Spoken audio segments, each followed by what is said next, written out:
Hi everyone, কেমন আছো তোমরা সবাই? আশা করি সবাই ভালো আছো। আমিও ভালো আছি। আমি জয়ী। আজকে একটা নতুন ভিডিওতে তোমাদের সকলকে স্বাগত জানাই।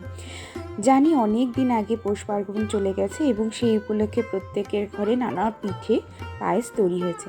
ঠিক সেরকমই আমাদের বাড়িতেও হয়েছিল, কিন্তু ভিডিও এডিট করে না থাকার কারণে আমি সেটা তোমাদের সাথে শেয়ার করতে পারিনি।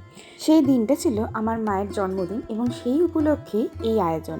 তো জন্মদিন যেহেতু, সবার আগে করতে হবে পায়েস, এবং গুড়ের পায়েস আগাগোড়াই সবার খুব প্রিয় আমাদের বাড়িতে, তাই সবার আগে গুড়ের পায়েসটা বসিয়ে দিয়েছি। এদিকে করব আমি পাটিসাপটা, আর তার সাথে করব দুধ পুলি। তো তার জন্য আগে আমি নারকেলের একটা পুর তৈরি করে নিয়েছি। তো নারকেল আর গুড় দিয়ে যেরকম নর্মাল হয় সেরকমই, কোনো এক্সট্রা কোনো খাটাখাটির এখানে ব্যাপার নেই। ব্যাস পুরটা তৈরি করে নিয়েছি, একটু আঠা আঠা হওয়ার অবধি ওয়েট করছিলাম। এরপর করব দুধ পুলি। তার জন্য সবার আগে চালের গুঁড়ো দিয়ে ডোটা তৈরি করে নিয়েছি। ফার্স্টে কড়াইয়ের মধ্যে একটুখানি জল আর তার সাথে একটুখানি নুন আর একটুখানি ঘি দিয়ে ভালো করে ফুটিয়ে নিয়েছি। তারপরে একটু একটু করে চালের গুঁড়ো অ্যাড করে নিয়েছি। তোমরা চাইলে যে কোনো চালের গুঁড়ো ইউজ করতে পারো, বাট আমি বলবো সিদ্ধ চালের গুঁড়ো ইউজ করো। আমি নিজেও আতপ চালের গুঁড়ো ইউজ করে দেখেছি, তুলনামূলক সিদ্ধ চালের গুঁড়োটা দিয়ে করলে একটু নরম হয় বেশি। তো যাই হোক, ডোটা আমি ভালো করে তৈরি করে নিয়ে নামিয়ে নিয়েছি। এরপর ভালো করে এটাকে মেখে নিতে হবে যতক্ষণ না একটা স্মুথ ময়দার মতো তৈরি হচ্ছে। চলো সেটা করে নিই। এটা কিন্তু গরম থাকতে থাকতেই করতে হবে। হাতে একটুখানি ময়দা নিলেও নেওয়া যেতে পারে, বা চালের গুঁড়ো নিতে পারো। তারপরে বেশ সুন্দর করে লেচি কেটে হাত দিয়ে গোল গোল করে কৌটো বানিয়ে তার মধ্যে পুর দিয়ে সুন্দর করে ভাঁজ করে চন্দ্রপুলি তৈরি করে নিতে হবে। জিনিসটা যতটা পাতলা হবে খেতে কিন্তু ততটাই ভালো হবে, যত মোটা হবে তত কিন্তু ভালো লাগবে না। তো যতটা চেষ্টা করবে পাতলা করে করতে। আমি প্রথমগুলো একটু মোটা করে ফেলেছিলাম, তারপরে বুঝতে পেরে হালকা করে পাতলা করে সুন্দর করে করেছি। তোমরা দেখো আমি কি করে করেছি। আর হাতে এত সুন্দর চন্দ্রপুলি যে করতে পারবো আমিও কিন্তু ভাবিনি, বাট সত্যি খুবই ভালো হয়েছে। আগের বছরেরটা খুব একটা ভালো হয়নি, এই বছরেরগুলো খুব সুন্দর দেখতে হয়েছে। আর আমি একটু বড় বড়ই পুলি করেছি। ছোট ছোট পুলি করলে সময়টাও বেশি লাগে। হ্যাঁ, হয়তো দেখতে ভালো হতেও পারে, বাট এটাও সুন্দর হয়েছে। তোমরা অবশ্যই এইভাবে একবার ট্রাই করে দেখতে পারো।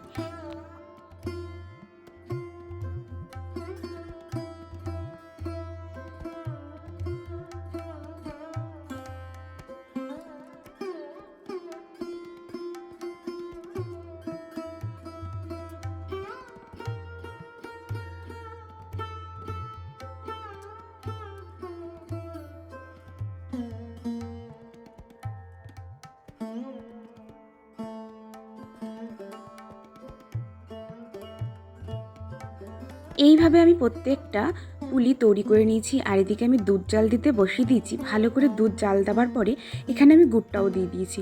গুড়টা ভালো করে মিশে গেলে, একেবারে ফুটে গেলে, তারপর আমি আস্তে আস্তে একটা একটা করে পুলি দিয়ে দেবো। তো সুন্দর করে পুলিগুলো দিয়ে দেবো। খুব ভালো করে নাড়ানোর কিছু নেই, আস্তে আস্তে হালকা হাতে দিতে হবে, হালকাভাবে নাড়াতে হবে। আর দুধটা যখন একটু ঘন হয়ে আসবে তখন কিন্তু দেখবে অসম্ভব সুন্দরভাবে সিদ্ধ হয়ে গেছে, মোটামুটি 10-15 মিনিটের মধ্যেই। তারপরে একেবারে নামানোর আগে আমি একটুখানি চালের গুঁড়ো গরম দুধের মধ্যে মিশিয়ে দিয়ে তারপরে এই ঝোলটার মধ্যে দিয়ে দিয়েছি।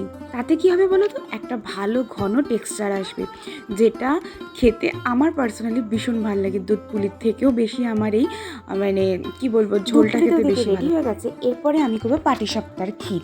এবার আমি ক্ষীর এক এক সময় এক এক রকমভাবে করি, যখন যেভাবে করি তোমাদের সাথে শেয়ার করি, কিন্তু বেশিরভাগই আমার এইভাবে করতেই বেশি ভালো লাগে। তো সবার আগে দুধ দিয়ে নিয়েছি, তার মধ্যে একটুখানি ঘি দিয়ে ভালো করে নাড়িয়ে নেওয়ার পরে বেশি করে গুঁড়ো দুধ দিয়ে নিয়েছি। গুঁড়ো দুধ যত দেবে টেস্ট তত ভালো হবে।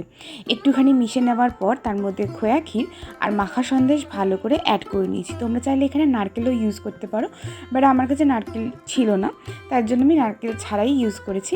আর সঙ্গে দিয়েছিলাম একটুখানি কনডেন্স মিল্ক। সব কিছু দিয়ে ভালো করে আমি মিশিয়ে একটা ডো করে নিয়েছি, মানে ক্ষীরের মতো করে নিয়েছি, যেটা বেশি শক্তও না বেশি পাতলাও না।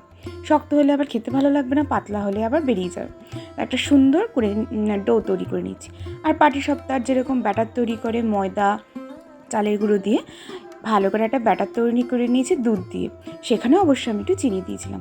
এরপর একটার পর একটা পাটিসাপটা তৈরি করে নিয়েছি। আর দেখো ক্ষীরটা কত সুন্দর হয়েছে, হাতে পর্যন্ত লাগছে না, এত সুন্দর হয়েছে। প্রত্যেকটা পাটিসাপটা এইভাবে তৈরি করে নিয়েছি। আর আমি পাটিসাপটা সাদা রাখতেই বেশি ভালোবাসি, তার জন্য প্রত্যেকবারই আমি সাদা পাটিসাপটা করি। আমি মাকে দেখতাম সাদা পাটিসাপটা করতে, আর আমাদের পার্সোনালি সবারই সাদা পাটিসাপটাই ভালো লাগে। তোমরা চাইলে এখানে গুড় দিয়ে লাল পাটিসাপটাও করতে পারো, এবং সেই সময় পুর হিসাবে তোমরা নারকেলও ইউজ করতে পারো, সেটা খেতেও বেশি ভালো লাগে, খারাপ লাগে না। বাট আমার পার্সোনালি আমাদের এটা ভালো লাগে, মানে ক্ষীরের পাটিসাপটা খেতে। তো চলো একটা একটা করে পাটিসাপটা করে নিই আমি। আর হ্যাঁ, অনেক দিন পর ভিডিও দিচ্ছি, তাই বলে কিন্তু সবাই আমাকে ভুলে যেও না। আসলে ভিডিও এডিট করার সময় হয়ে উঠছে না বলে ভিডিওগুলো জমে আছে, তার জন্য একটু লেটই হয়ে যাচ্ছে, তার জন্য সরি। আর তোমরা পুরো ভিডিওটা দেখে আমাকে অবশ্যই কমেন্টে জানিও তোমাদের কীরকম লাগলো। আর ভিডিওটা দেখে লাইক করতে, সাবস্ক্রাইব করতে ভুলো না কিন্তু। আর কমেন্টে অবশ্যই জানাবে তোমরা এই বছরে কে কী পিঠে করেছো, নতুন ধরনের কে কী ধরনের পিঠে করতে শিখেছো, অবশ্যই জানাবে। আমি যা যা করেছি তোমাদের সাথে শেয়ার করে দিচ্ছি। এদিকে পাটিসাপটা, এদিকে দুধ পুলি। তোমরা দেখতে পাচ্ছ একটা দুধ পুলি কিন্তু ভাঙেনি, আর মানে গ্রেভিটা এত সুন্দর হয়েছে সত্যি, এবারটা সত্যি খুব ভালো হয়েছে। আর ওদিকে পায়েস, আর এদিকে আমি তুলে রেখেছিলাম আলাদা করে মার জন্য। আর পায়েস, পাটিসাপটা, দুধ পুলি, তার সাথে করেছিলাম আমি ছোলার ডাল আর লুচি, আর সঙ্গে ছিল কেক। এই ছিল আমার ছোট্ট খাট্ট একটু আয়োজন, যেটা তোমাদের সাথে শেয়ার করলাম। আশা করি তোমাদের ভিডিওটা খুব ভালো লেগে থাকবে। যদি ভালো লেগে থাকে তাহলে ওই যে সাবস্ক্রাইব করতে কিন্তু ভুলবে না, আর ফেসবুক থেকে দেখলে ফলো করতে ভুলো না। তোমাদের সাথে দেখা হচ্ছে একটা নতুন ভিডিওর সঙ্গে। ততক্ষণ অবধি সবাই ভালো থেকো, সুস্থ থেকো, আর আমার চ্যানেলের পাশে থেকো। আজকের জন্য টাটা, বাই।